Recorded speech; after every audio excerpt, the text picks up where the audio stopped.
What's up, rock and rollers? My name is Rolling Ronnie Rock and Ryan, and this is going to be my movie review for the movie M3GAN, which came out a couple of weeks ago this month. In order to better deal and take care of her now orphan niece, Katie, whilst working, Gemma, now a roboticist, helps to develop M3GAN, a real-life, lifelike AI doll whose task is to be a loyal companion to the child it is set up for. And so brings her home to be Katie's friend and caretaker. That is, until things go haywire when Katie becomes too attached to the AI and M3GAN's caretaking methods become extremely excessive, when she begins to become hostile and violent towards anybody she deems who may be a threat to Katie. So this film was directed by Gerard Johnstone, with a story written by Alexa Cooper and James Wen, produced by Jason Blum and James Wen, and stars a cast of Allison Williams, Riley McGraw, and Amy Donald and Jenna Davis as the stand-in and voice of M3GAN, respectively. So right off the bat, I think I just want to get this out there to start things off. So the very first thing you should know about me on this channel, and when it comes to horror, I'm actually a big scaredy cat and big gigantic wuss when it comes to the movie genre of horror. Like, I cannot take extremely scary movies. Like, I absolutely hate being scared, and I absolutely cannot take those very big jump scares that I don't expect. And it actually goes all the way back to my very first and worst experience with a horror movie, Drag Me to Hell. And we watched it in my media studies class back when I was in year 10/year 9, grade 10/grade 9, and I was 14 years old at the time. And man, that movie for me, even though I was a young teenager, man, that movie scarred me for life. I see that most people think this movie is pretty funny, but for me personally, as a young teenager back then, who was yet to reach adolescence, it made me crap my pants. Not literally, though. But it did make me have nightmares from that experience. So yeah, that's my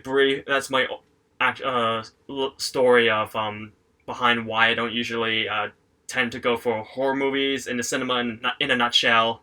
Therefore, I actually want to almost skip this one. And I say almost because even though I initially did not plan on seeing it, and even though I heard of it due to those random short, small ads on YouTube, which from those is actually, I actually thought it was just going to be just a new pop star-esque sci-fi movie, and I thought that was it. Until a very close friend of mine, very good friend of mine, told me more about it. And the fact that it's produced by James Wan, and he's a really big fan of James Wan and his work from Conjuring, Insidious, and Annabelle, and therefore it is also a horror movie because of James Wan being involved. So wanting to find out more out of curiosity, I decided to check out the trailers, which I did, and after watching them, they managed to actually successfully convince and persuade me to otherwise maybe consider this film after all. And now, after thinking through, and the more I rewatched the trailers, and the more I actually got excited for this movie. So much so that my friend and I eventually decided to go watch it together. Now, going to this, after watching the trailers, I didn't think or anticipate it would be super scary, like truly scary. Not much jump scares, not even in the trailers, which they kind of, they show kind of bring the expectation of it before it actually happens. So instead of feeling terrified, I felt calm and relaxed at first. But boy, I had no idea how much of a fun ride I was getting myself into. And so without further ado, let's get right into it, shall we?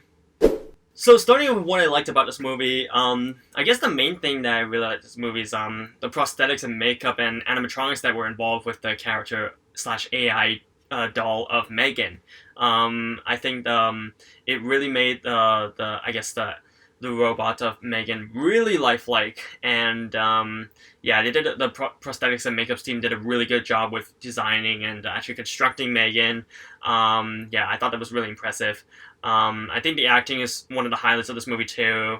I have to give praise to the voice to the actress and voice actress for M3GAN. Like, yeah, they really deserve a raise because yeah, they really brought M3GAN to life, and yeah, it was just really impressive. And Violet McGraw, the actress for Katie, I think she deserves the praise as well. Allison Williams, I think this is my favorite performance I've seen her in any film ever that she was in. The last film of her I've seen was Get Out. And Ronnie Chang, surprisingly, I actually didn't know he was in the movie, even though I just couldn't remember from the trailers. But yeah, nice to see him in a non-comical role for once. At least for me, it had the right amount of horror for me personally, as I was able to manage myself pretty well in the theater. As someone who gets very conscious of of any incoming scares in a horror movie, yeah, I thought it was yeah, I was able to manage myself pretty well. Still kept me entertained. And I thought it was paced really well. It had a good amount of screen time, split evenly and equally between focusing on the good side of M3GAN and also focusing on the bad side of M3GAN later on. And even though it was like a rated PG-13, I thought the tone was really well done. The rating and the tone fit the concept of the story, seeing as it focuses on the idea of parents being there for the kids in such a difficult time, and how kids are so delved into technology nowadays. And they tackle these concepts and themes really well, which I'll talk about in a bit. And overall, it was just a really fun time, and it's quite humorous too. I think it's sometimes a good thing to say about horror movies. I know people go for the horror and the scares, the scary things, but I think it's also important for people to remember that at the end of the day, most horror movies, they're not real. There are fictional characters that don't exist, although some of the ideas may haunt viewers. But I think we honestly need, in my personal opinion, I think we need more horror films that are like this, where it has a nice, suitable blend between horror and comedy to help audiences distinguish between reality and fantasy. I really noticed how this film has a lot of Child's Play / Chucky vibes, and I like how, minor spoiler, this review will contain some spoilers, some non-spoilers. I'm trying to keep this review as general as possible, but I also really like how at the end of the movie, M3GAN basically looks like Babyface from Toy Story. And of course, this scene, which instantly became a viral TikTok, which I wasn't surprised. Like, that scene was literally made for TikTok. So moving on to the mixed parts I felt about this movie. So my friend and I have talked about this point, and he brought it up by saying that he felt that Katie was a bit too overly attached and more than she should be to this doll of M3GAN, and she was a bit overdramatic when she was like getting really obsessive with it, with M3GAN. And even though I get what they were going for, like Katie was just recently orphaned, and she needed somebody to be there with her. And when Gemma, Allison Williams' character, couldn't fill that role, M3GAN stepped in. And I get what they were going for, but yeah, there was one scene in particular where I felt like it was just way over the line, way over the top. And yeah, that kind of, I think that's what sparked my friend's point there, is that we just feel that, I don't know, just Katie got a bit too overly attached, which I get what they're going for again, but just seems a bit over the top. I said that this movie has a nice balance between comedy and horror. But I actually thought it was going to be a bit more scarier than it was. But I'm honestly fine with it. I guess my friend kind of hyped it up a bit too much, considering he's seen a lot of James Wan projects. So he's very used to seeing very scary films. He's better at handling the horror movies better than I am. So another thing that I mixed on is the idea of bad parenting. And even though I get what they were going for, which is because Gemma in the movie is not really a good role model for Katie in Katie's time of need, and because she doesn't really have a lot of experience with dealing with kids, which I assume that is because she doesn't have kids of her own, so she doesn't really have a lot of experience of dealing with kids, especially when they're going through such a hard time like this. But the part I'm mixed on is that when she immediately goes back to work on M3GAN to give it to Katie because of how busy she is with her work. And the fact that she immediately chose to do that without, considering all the consequences of M3GAN, even though some of her coworkers warned her in the film, yeah, that to me felt pretty mixed. Even though I get what they were going for, trying to establish Gemma as like a irresponsible legal guardian, for me, I also feel like it doesn't really make too much sense on why she immediately needs somebody or something to look after Katie for her when literally when your boss and your coworkers are telling you to spend more time with Katie that's just lost somebody dear to their heart, you should probably listen to them. That's the part I was kind of mixed on. And yeah, that decision right there sort of led to all the consequences and bad things that were in the film. So there's that. I hope that made sense because next we'll be talking about the bad things about the bad things that I didn't really like about this film is that which it might be heading to a minor spoiler territory, so you might want to watch out. So first thing I'll talk about is so in the movie, I think it's just in the trailers as well, that Katie is bullied by this kid in one of her classes, and in the film he makes fun of Katie for bringing her M3GAN doll. And so in the movie, Brandon's being kind of an asshole, being kind of a dick. And in the movie, he kind of steals M3GAN from Katie, and thinking that M3GAN's just like a life-size doll that doesn't really do anything. He gets on top of her in a really questionable, suggestive position, which I felt really uncomfortable with. I just didn't think that was necessary for the boys to do. Like, that to me was just kind of a bit over the top and kind of too far because, I really got to wonder how the actress for M3GAN was comfortable with this. Because, it really just seemed unnecessary for me. It just really, I really cringed at that moment. So that's one thing I didn't like. And to follow up on that, the other thing I didn't really like and I thought was pretty funny is when M3GAN takes revenge on Brandon. M3GAN wakes up and starts to beat up Brandon, torture him, and she's pulling his ear. And the way the ear is pulled is so funny. Like you would expect at most the ear to just go up to right here. But M3GAN is pulling so hard on Brandon's ear that it stretches a few centimeters more than it should. Like I don't think that an ear should be that stretchy, and it looks so fake. Are you kidding me? And then another thing I kind of cringed at in the movie was when M3GAN is trying to put Katie to sleep. She sings her rendition of the Titanium song by Kesha.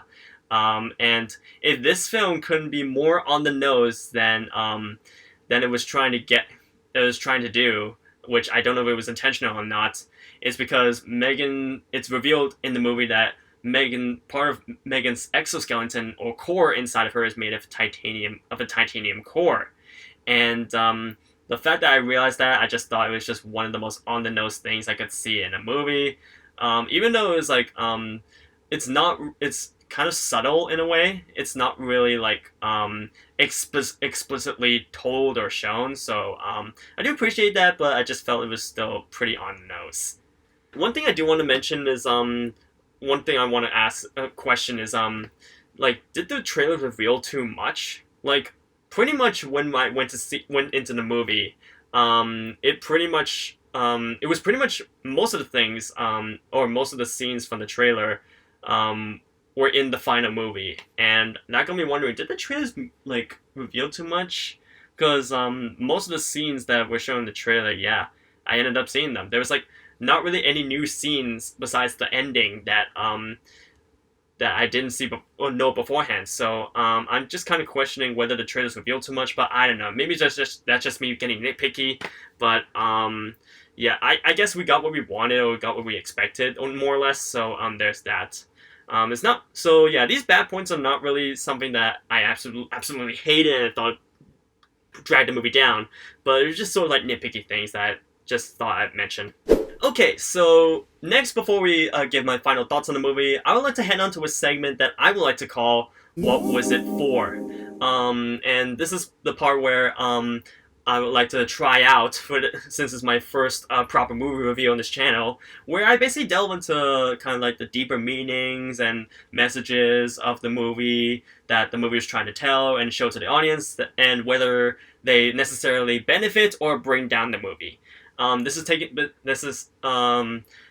took this as inspiration from the way how the channel How It Should Have Ended, content creator How It Should Have Ended, does their movie reviews. Like, they have a segment before they get their final thoughts and wrap up their review of each movie with a segment called What Was the Point? And they basically dive down into what the point of the movie was and what the reason for a movie coming out was. And I thought, I'd try this one out and take inspiration from that idea and try this out for my kind of reviews for this channel and see if they work. So if they work, if you guys like them, you can let me know in the comments below. But let's get right to it. So, what was it for? So I think this is a particularly unique and special kind of horror movie that we don't see every day. It has a lot of concepts and ideas and themes that basically apply to our real world right now. Because, at this day and age, technology is super advanced. And technology gone wrong and haywire, if in the wrong hands or mishandling it, due to our lack or limited knowledge of how we think, we know how to deal with the kind of technology versus what it is exactly we need to know in order to see the full picture of how much of a threat or benefit it can be. Yeah, it's an idea that's kind of, I think, being shown or conveyed to the audience here. Because, we live in a day age where, technology is getting more advanced every day. And so, it's not surprising that we see in films where technology has gone into this kind of scale. If you want to see a television series where it basically tackles this kind of idea more morbidly, then check out Black Mirror on Netflix. Those episodes, they have some really, really trippy stuff there. So if you want to check it out, go check it out. The idea of it, people mishandling it even, that right there, it's sort of played out in this movie. And creating something like M3GAN is a representation and imagery of that. I mean, in this special case, it's dealing with AI, which AI in our real world right now, there's still so much that we yet to know. And but why would we risk that in order to attract an audience, And when I say audience, I don't mean the movie audience. I meant like an audience to attract in the market, like selling AI-related things in the market. Like, why would we risk that even if we don't know the full extent of the potential of what the AI we're trying to put out there can do or can't do? And in my opinion, it comes down to how much people want and are curious for this new technology. In general, that it has become such a personal and important thing in our lives that we essentially can't live without it. Like, I can't imagine, like, if this whole city runs out of Wi-Fi, runs out of internet, how would a city deal with that? Because we're so used to technology being around that it's part of our lives, so more people want this sort of thing. And because it's so personal, it also leads into the idea that using that kind of technology, not necessarily always AI or anything robotic, to create very personal toys for kids in this movie, which is mainly for market purposes in this film, though. But it's also something that, in my opinion, that's not expected, as the more kids bond with a toy and has fun with it, the more important, the more meaning it can have to that kid. Like they have a best friend, for instance, which this film literally portrays. And I know, because I used to have a lot of toys when I was a kid, and I'll constantly play with them, feel attached to them, and that's why I have such a difficulty throwing them away. Look, I've watched a lot of Toy Story back in my day to know those emotions. But yeah, it literally shows, because Gemma has trouble bonding with Katie until she finds herself being out of the picture as soon as M3GAN literally does everything for her that she should. And it also leads on to the idea of bad parenting, which I gave a brief talk about in the last few minutes ago. But yeah, the idea that we're risking putting out risky technology and putting it in like people's like hands or like homes without knowing the true kind of benefits and cons of it, and to use that as a replacement for parenting, it leads to kind of like a questionable kind of debate. And even though I understand, though, as it seems that, again, Gemma doesn't have a lot of experience around kids, it seems. It's not really implied, but I guess it, I think so, that's what I think. It's so important to properly, and, you know, grieve the death of loved ones. And, you know, even if it's for someone that you're not relatively like close to, or as close as the person that's grieving for them, it's important to be there for them. And the idea of grieving the death of loved ones is also an idea in this movie that that we try to escape that in real life as well. Like Katie, in this instance, in the film, tries to escape that with M3GAN, even though M3GAN tries to comfort her, tries to explain to her, you know, moving on and stuff, and that they're forever living in our heads and hearts and etc. Until we realize that, yeah, we just can't, and we just have to face that reality. We have to accept that it happened, and this is exactly what Shuri went through in Wakanda Forever, which is another review for another day.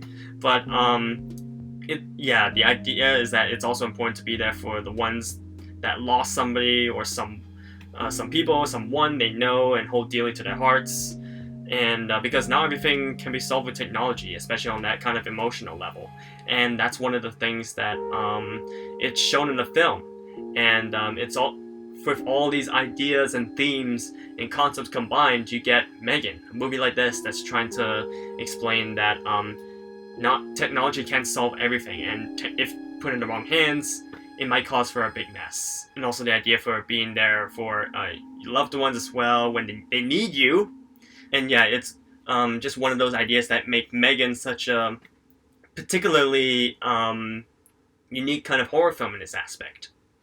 But yes, just to give my final comments on this movie, it's a really excellent movie in my opinion, which makes very good use of its interesting, intriguing premise, and it's toned and paced well from beginning to end to keep us in our seats, to keep us entertained, and it's just a fun time. It's funny, terrifying, creepy, campy, a bit corny, kind of haunting, the right mix of horror and comedy in it, and even though I just think some of the things that went a little bit overboard with Katie being overly obsessive with M3GAN, and how bad of a parenting job Gemma was in the beginning, and Brandon's questionable bullying actions in the movie. Hopefully this will continue to open the door for me to expand my curiosities of the horror genre, to go out to experience more. Because yeah, this is a nice horror film to go to. It's rated PG-13, so more people could see it. I highly recommend this movie, so I'm gonna go ahead and give it a 9 out of 10 and a grade A. So yes, that's gonna be how I'll be rating my movies. I can't really decide right now whether to give like a letter grade or a number scoring grade. So right now I'm just gonna do those, and I might make like another video or some kind of form, like whether it's a short or a full-length video explaining my grade system for how I review movies. But yeah, that's gonna be my review for this movie. Hope you guys enjoyed it, and if you like it, and make sure to leave a like on this video. And most importantly, I want to know what you guys think of M3GAN. Did you go see it? Are you planning on seeing it? And if you did see it, did you like it or did you hate it? Let me know in the comments below, and we can start some fun and respectful conversations in the comments.